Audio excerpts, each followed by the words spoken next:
You come to America, you don't speak English, and then somehow you end up doing where you are working at Harvard, you work at Amazon, and now you're building this coaching business. You have become a LinkedIn top voice.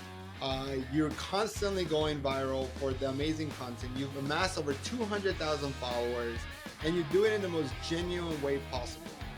Tell us more. Two ways of living your life. The first one is thinking that everything that happens to you is truly bad and nothing is going to change. And the second way is to think and look at things that they're going to be better, always thinking that things are going to shine at the end of the tunnel, and always thinking that we can do it. To me, the only way to look at life is the second one. To me, the transformation that I have done in his career coaching journey, in his career, is what motivates me to keep going. I believe in the power of transforming people's life by teaching them techniques, strategies to improve themselves. Like, that's what I love to call it, reinventing yourself.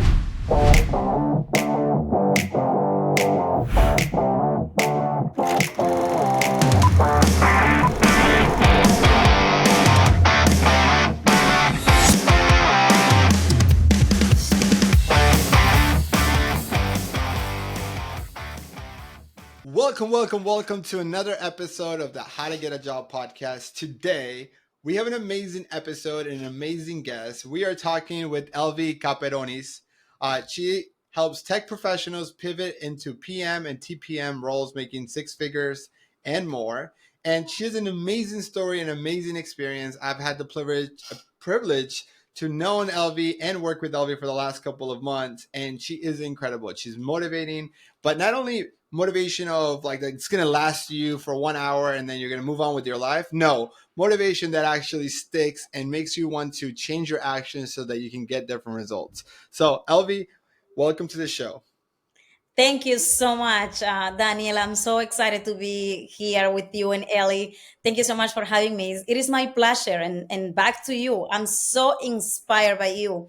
I learned about you just last year, and everything that I heard about you were great things. After I joined the program, it just got better because I started learning about your leadership style, and I'm very impressed about the way that you not only teach, but you also lead by example.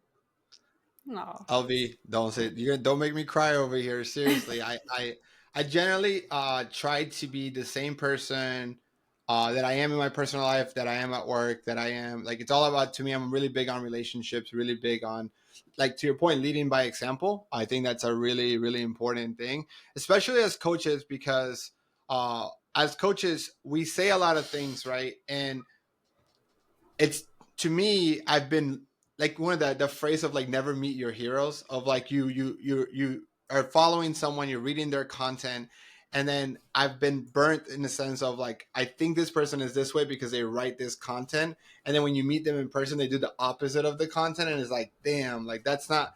And then to me I've been so conscious of how I felt when this happened that I'm not perfect by any means, but try, as a human I'll make mistakes, but I try as much as possible to live of what I say. Like if I'm going to say that, I want to walk the walk and lead by example. And the fact that you're acknowledging that, and it motivates me, and that I'm in the right track. Absolutely. I have seen that. Amazing. Well, today I wanted to have you start with your story because I think it's extremely motivational, and I'll tell you why. As someone who can has is living the American dream, and someone that like when we talk about your extreme motivation, you've accomplished more in such a short amount of time with so many roadblocks than most people just take for granted. And I would love for you to share that, and then we can dive into deeper, because if what you've done is incredible, and if people were just to do 1/3 of that, they would have a dream life. Thank you so much for that encouragement. I will say I'm a believer. I believe that God has been part of my life, my entire life. I truly believe that things are possible and I can see them happening, even when things are not working in the way I'm expecting them. For instance, when I came to the United States, I thought I was going to be able to speak in English. I thought This is not going to be a barrier for me. I studied English in school, I studied English in high school, in college. I should be able to have a conversation. When I came first to America in 2009, I couldn't speak a word of English. I was just smiling and saying thank you so much, but I couldn't understand anything, Daniel. It was a really really challenging circumstance for me because I was just coming here and I wanted to find a job, but seeing myself like starting over, not even knowing the language, it was a major major roadblock in my career. And now retrospectively I look back and I was never afraid that I was not gonna do it. I saw always, I'm gonna do this. It's possible. I can see it happening. And now I look back and I said, oh my goodness, I was so courageous. But I didn't know all the challenges that I was gonna face while I was learning the language. But I'm glad I did. I'm glad I stayed positive, and I'm glad I am here today. Sharing this experience. So tell us more about that experience, because you come to America, you don't speak English, and then somehow you end up doing where you are working at Harvard, you work at Amazon, and now you're building this coaching business. You have become a LinkedIn top voice. You're constantly going viral for the amazing content. You've amassed over 200,000 followers, and you do it in the most genuine way possible. Tell us more. Thank you. I try to be myself. What you see up there on my content is me. I am of my authentic self. All the stories that I share are things that I have experienced. Like I share my journey when I came here, didn't speak a word of English. It was challenging. I was listening to podcasts like this one. I was listening to interviews in English. I was speaking with my husband in Spanish because he speaks in Spanish. He does. And that was not that helpful for me to learn English because I was kind of in my comfort zone. But I was continuously challenging myself. I initially I took some courses as English as a second language, and I started practicing and listening. It was very hard at the beginning. I was just persistent. I said, I need to make this happen. I'm going to do it. I'm going to do it. And that was the positive attitude that I kept through the journey. I was able to secure a job once I was able to land a job in America, speaking Spanish and English.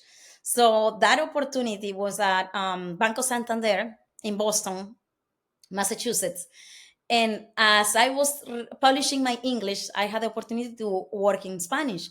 That was also a good opportunity for me to work with my Latin American community, but it was also a comfort zone.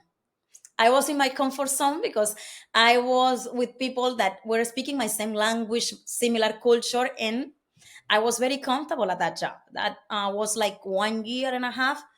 But I wanted to experience the corporate world in America. I wanted to be able to stand up speaking English, and I wanted to reach the American dream here. So I said, I am here. I need to speak in English. So I prepare myself for interviews. I started listening to interviews in English. It started by listening. I was listening every single day. Even I was working in Spanish, I was listening to English. So I prepare myself to go to a job interview. And I said, even though I'm comfortable, that job, Daniel, that job was 5 minutes from my apartment that I was living at the time. I was in my comfort zone, literally. And I decided to move on from that job to a job that I was going to be in the corporate America speaking English. I didn't have the level yet, but I was able to manage and ace the job interview with the level of English that I had. So now then seeing myself in by an environment that was only English was really challenging too. And something I really love about your approach, and you can hear it in your voice, you're very positive, you're persistent. Another thing I love about your approach, though, is how you clap for others instead of compare. Where does that come from for you? And also, could you maybe expand on that for someone who might not know what that means? Very good question, Ellie. I love that. I have such a positive mindset. I believe it comes from my grandmother and my mother. They taught me that no matter how hard circumstances are in life, there is always somebody who may need us and who may benefit from listening to what we have to share. And I grew up seeing them doing good. My mom was a nurse. She was helping everybody in the town as much as she could. I grew up seeing her doing that. And I grew up also seeing my grandmother helping as many people as she could. So they transmitted that to me, and it comes out like natural as part of me. I don't see the life in a different way. I just see it like we can help each other. And I literally love that quote that says that we only rise when we lift others. I live at that. Yeah, that's so awesome. There's two ways to be the tallest building. You can either be the tallest building by you raising your standards, or you can do it by tearing another one down. And you're all about building everyone up. But another part of what I think is extremely interesting, when I look at very successful people, there's a couple of things that I see in common, and one of those things is that they're naive. They're naive enough to do it, and because they're naive, they don't get stuck in the same limiting beliefs that other people have. Like if I was to be born in America, born in Boston, and have even thought about potentially working in at Harvard as an example, right? I would have talked my way out of it. I would have said I'm not good enough. I don't have a high enough GPA. I didn't, whatever it may be. And I think that this power of naivety, that of I can do it, right? If other people did it, I could do it, or if they did it, why can I not do it? I think you do that such a good job without tearing anybody down. What advice do you have for people to build that type of mindset? Good question, Daniel. It comes so natural to me that I used to take it for granted. But one day my husband approached me and told me, "You have a gift. You are gifted because you can see that you not only can see the light at the end of the tunnel, but you always have that positive attitude that everything is gonna work out." And I told him, "Isn't that the way that everybody look at things?" And he looked at me like, "What? Are you kidding me?" No, most people don't think that way, Elvi. You are gifted because I haven't seen another person who actually can see the light at the end of the tunnel the way you do. The reason I see that as a natural part of me is because it's cultural also. In the DR, people used to smile, even they may not know what they're going to eat tomorrow, but they will smile to you saying that everything is going to be fine. So I think part of it is cultural. I truly believe that. Things are very challenging over there in the DR, and I will say that I grew up in very humble beginnings. My mom, as a nurse, she didn't have the funds to raise us, the four of us, and she was a single mom. And some occasions we didn't have the support from my father as we could, but my mom always had that positive attitude that things can happen. And I grew up seeing her that, yeah, it is possible, we're gonna do it, and also believing that were gonna get better. So I grew up with that positive attitude and mindset, and I used to take it for granted until my husband made me aware that I shouldn't take it for granted and I should share that with other people. So if I were to give an advice to somebody who cannot see it that way, I would say there are two ways of living your life. The first one is thinking that everything that happens to you is truly bad and nothing is going to change. And the second way is to think and look at things that they're going to be better, always thinking that things are going to shine at the end of the tunnel, and always thinking that we can do it. To me, the only way to look at life is the second one. I don't want to go in the first route because I know the first route is not going to take me to anywhere. So I highly recommend people to shift that mindset and try to see the glass half full. The glass is not half empty. There is no such a thing as a half empty, Daniel and Ellie. There is not. That doesn't exist. It's half full, right? Yeah. Have you ever, any of you, read the book Man's Search for Meaning? Huh. That's a good one. Oh, okay. Anybody, if you're listening to this podcast, don't apply for jobs. Read this book, okay? This book is no. This book is not that big. It's maybe like 100 pages, maybe a little bit longer. But I forgot the author.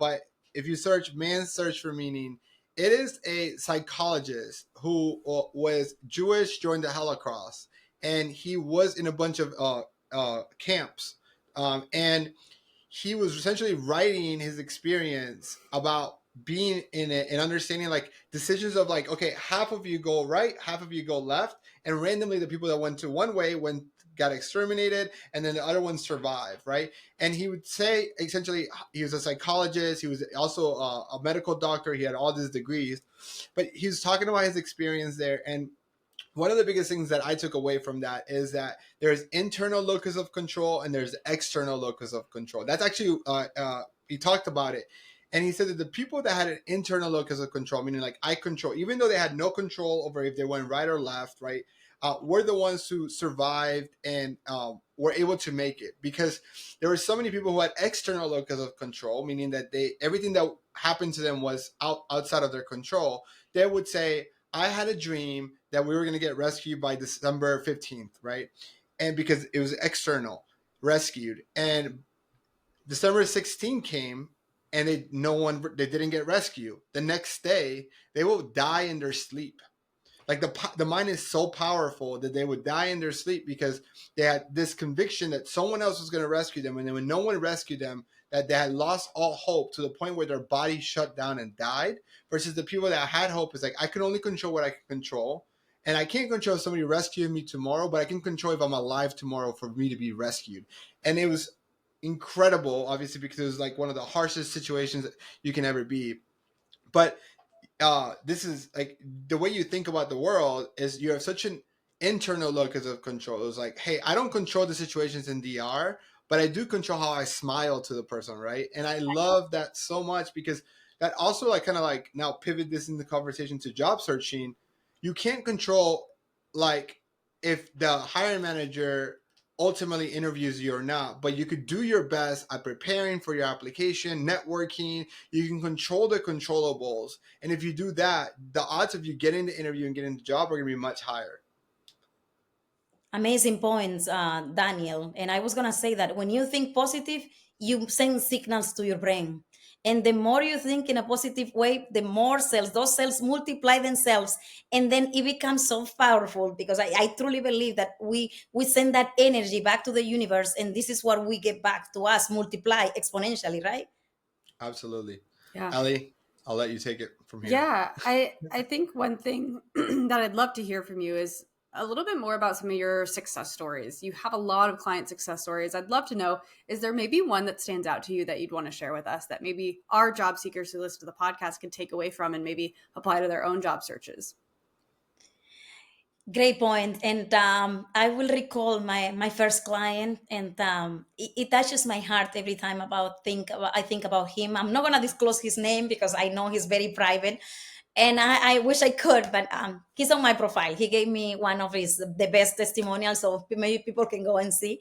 But I'm not gonna disclose the name. When he joined my program, when he came to work with me, he was is a brilliant, he is amazing, he knows exactly what he does in his work. I will say he's a top performer, but when he came to my sessions, he has such a low confidence in the way that he was expressing himself that he didn't know what was causing him to get so many rejections, because he has an impressive resume and he was a top performer. He was working for a very small startup, and when he started working with me, from the first session, I started teaching him how he can present himself better and how he can boost that self confidence. He started realizing that he had more to share than what he initially thought. So I helped him to craft his stories in a memorable way to tell the hiring managers all the accomplishment that he had.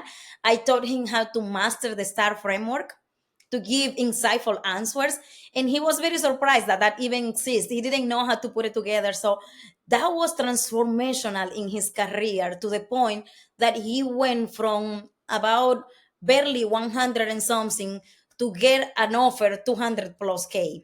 Mm-hmm. And he not only landed that job offer, he also landed an amazing job offer after that. And recently, he got an amazing job offer that is actually adding more and more to his income. So, to me, the transformation that I have done in his career coaching journey, in his career, is what motivates me to keep going. You know, I believe in the power of transforming people's life by teaching them techniques, strategies to improve themselves. Like, that's what I love to call it, reinventing yourself.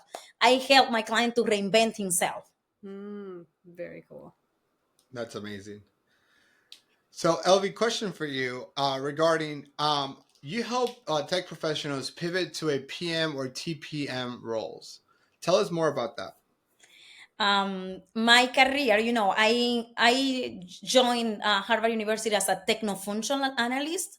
Going back to my experience from corporate America, when I didn't speak English, I was in consulting. I was in consulting. I was traveling all across the United States, and I was pushed to improve my English, and I did it just by listening, by pushing myself, by practicing. So I was barely a few months in that company, in that consulting company, and I was approached by Harvard University. When I was approached by Harvard University, I couldn't believe it. I couldn't believe it, and that was really, really an opportunity that I cannot stress enough how grateful I am. So I joined Harvard University as a techno-functional analyst. And at that job, that was a big implementation to transform the way Harvard students were registering. They were registering with paper card. That was back in 2014 that I joined Harvard. And that big implementation was about transforming the way students were registering to build a solution in PeopleSoft. I was part of the analytics team. I was techno-functional analyst, but at the same time, my manager gave me the opportunity to be the Scrum Master for the team. So I started not only doing the technical side, but I was also seeing the program management side of things. After being at Harvard for a few years, 3 years and a half, when that implementation ended, I landed an opportunity at Amazon as a business intelligence engineer. I love being an engineer. I love technology. I love being challenged. But there was one great leader that after almost 3 years at Amazon, there was one leader who approached me and told me, Elvi, I believe you could be a great fit for a technical program manager role. And until that point, it didn't dawn on me that I had passion for program management because I've been doing that since Harvard University. I was volunteering at Amazon also to teach people Scrum and Agile. And when he told me that, it dawned on me that I truly wanted to be a technical program manager and go for that opportunity. That was one of the mentors that I am so grateful in my career. I cannot stress enough the importance of having a coach, a mentor, somebody who can guide you in your career because that's transformational. And that mentor actually helped me to land into technical program management.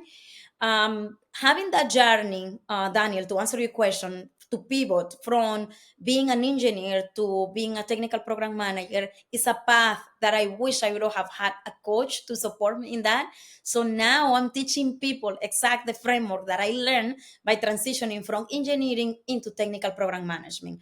Because I not only was able to transition in something that I love doing, I also was able to increase the amount of income I was making for my family, which actually inspired me to continue in the career and now helping others to actually make the pivot. I'd be curious to know if somebody is listening and they're just hearing about what it means to be a technical program manager for the first time.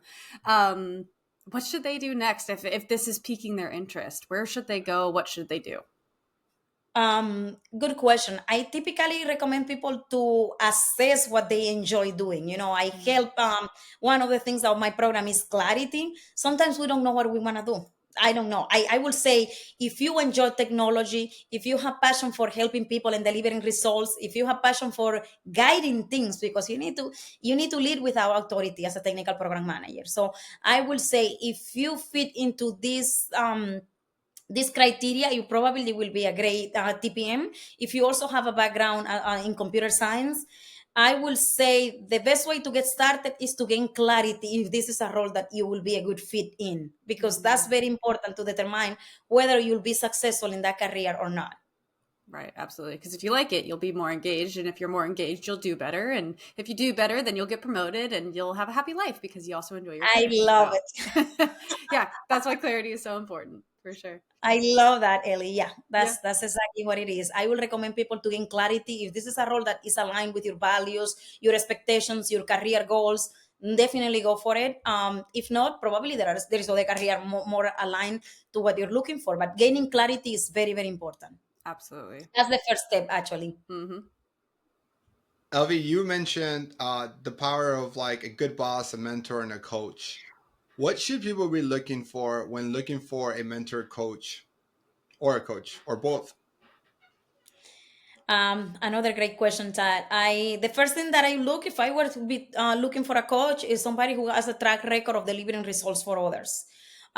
Because at the beginning you don't know if you are gonna get results, and something that I typically tell my clients or potential clients, work with somebody who not only is gonna help you in following a step by step.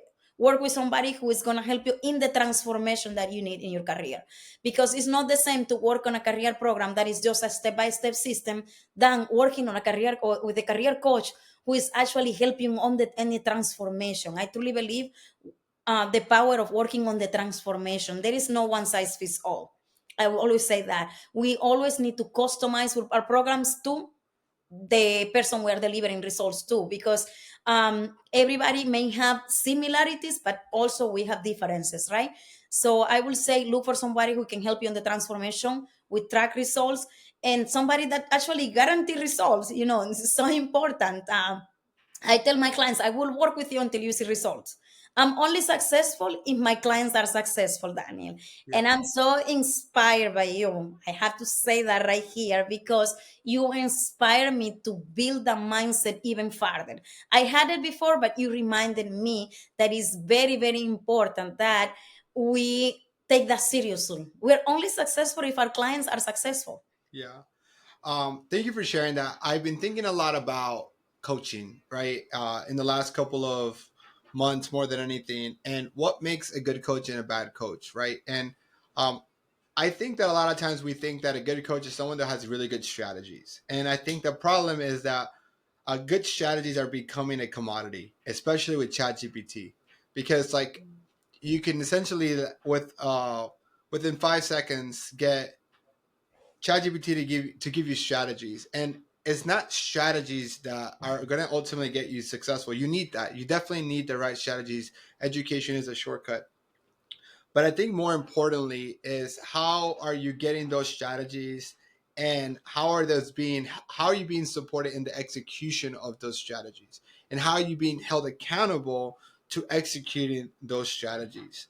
I was actually thinking a lot about this, and I'll share this quick story because I think if anybody is listening to this and ultimately wants to hire a coach, I think it's important for you to take this lesson. So I've invested over $100,000. I was doing the math. I just did a YouTube video on this. I've invested over $100,000 in coaching, and I would say the first coach I hired was fantastic. His name is Alex Kuhn. Shout out to you, my friend, if you listen to this.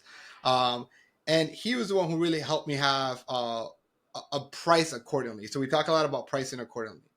After that, I ended up hiring a bigger, more well-known coach, somebody who had a lot of followers, somebody who was really big in the industry, and his name is Tanner. And I ended up paying $15,000 to go with Tanner and to help me run ads. And this is about 3-4 years ago, maybe. I ended up not executing his strategies very well, so I ended up paying for that advice and not really executing it. And not like I would listen to one third of what he would say, I don't know, but then I would listen to another coach at the same time and didn't execute it well. Called me maybe immature, called me a bad student, and I would have built resentment towards that coach. And I would say this was a waste of money, it was a ripoff, it was a scam, like this didn't work out, right? And I stopped following the guy on Instagram, right? And I was like, "Yep, not worth it." When people would be like, "Hey, what do you think about work?" Wouldn't recommend it, right? I wouldn't blast them, but I would just not recommend Tanner. By the way, that's his real name. This is a happy ending story. Um, Fast forward to about 4 months ago, and a coach that somebody I've interviewed for the podcast, this particular podcast, comes to me and says, "Daniel, I ended up working with this guy named Tanner to run ads, and it's been the best thing in my business. I am literally running ads now to my business, and I have more clients that I can handle, and I need help with client success. And I know that you guys are very good at client success. Can you help me?" And I think the learning lesson there was like, I worked with Tanner 3 years ago. I didn't follow that advice when paid ads, right? And therefore, I built resentment on the coach, but it wasn't the coach's fault. And if I look back at all the investments that I've made in coaches and the good ones and the bad ones, 9 out of 10 times, I have to look in the mirror and have the internal locus of control and say, hey, if it didn't work out with that coach or that mentor, odds are it's because I actually didn't do the work that was required to get the results that I was expecting. And I say that because I want people who are listening to this, who are thinking about working with a career coach, whether it's with Elvi, with ELLIE, or with anybody else, right? That you first mentally are prepared to execute that advice of the particular coach that you're working for. Because if you're not, it doesn't matter if you're working with Elvi, who has amazing testimonials, or ELLIE, who has amazing testimonials. If you don't execute that advice, it's not going to work for you. So I know I went on a freaking tangent there, but I wanted to talk about that for a second, because I do think that 9 out of 10 times we have to be willing to mentally not only invest our money into a coach, but also the time and effort that's required to to get to get a return on investment. Those are great points, Daniel, because I typically tell my clients this is not done for you. This is done with you. Hmm. I'll work with you until you see results, but we're a team. We need to do that together. We are going to be successful together. Yeah, 100%. Ellie, any last questions that you have with Elvi before we wrap it up? The only thing I would have is if people want to connect with you, want to learn more about you, and maybe work with you as their coach, where should they go? Thank you for that question, Ellie. I appreciate it. The best way to get in touch with me is to go on my LinkedIn profile. Elvi Caperonis, I believe, is a very unique name. You'll find me if you search on LinkedIn. Send me a DM, and I'll be more than happy to stay in touch. Awesome. Great. Thank you. Thank you so much for coming. It was such a pleasure. And I've, obviously we both work with Daniel, so I know you from that, but I've always been inspired by your story, and I've always Same been inspired here. by the way that you show up. And so it's been so fun to have you on the show. Thank you so much. And folks, if you're listening, you got value out of this. You know that we don't run ads here. What we ask of you is that you'll share this episode with a friend if it was helpful for you, and that you'll like and subscribe so that we can continue bringing on great coaches to help you with your job search. Thank you so much, everybody, for listening. Have a great rest of your week. See you next time. Bye, everyone. Bye.